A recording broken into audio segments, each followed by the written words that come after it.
I spent a lot of time cowering in the shadows, always afraid my own faith was less than shallow.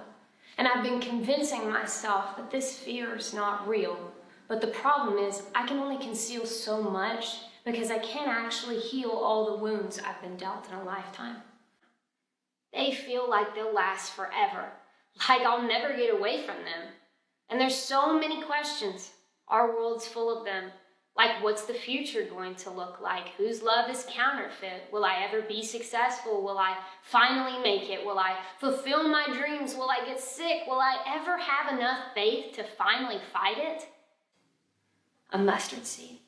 That's all he asks from me, to believe the smallest I can, so from my faith sprouts the biggest of trees.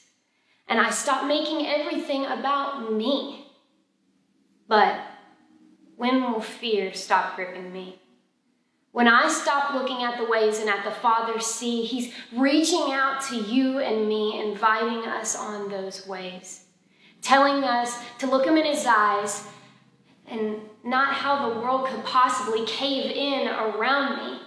And it's not about circumstance anymore. He just asks me to trust him, not worry about what might be in store or whether or not good may come from it.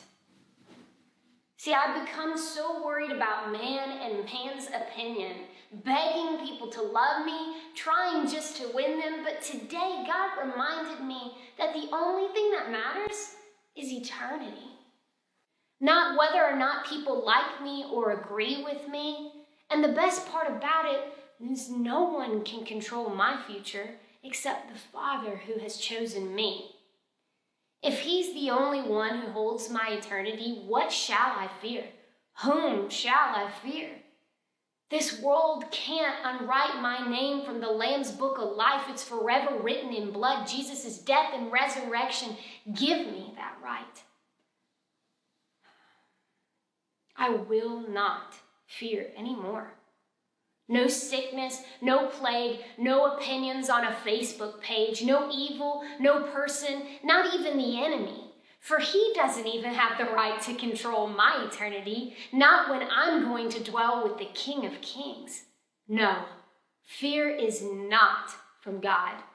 And although Jesus felt despair and anguish in the Garden of Gethsemane, fear never torments him because fear is from the enemy. Perfect love casts out all fear, 1 John 4:18.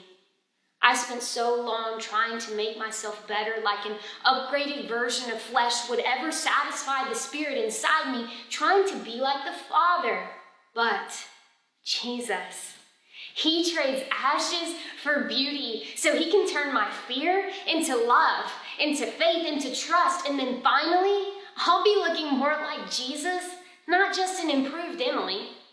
God, help me to be like Jesus so I don't have to fear. May others see my faith so that they may be drawn near, because anyone who encounters Jesus cannot leave unchanged. It's impossible.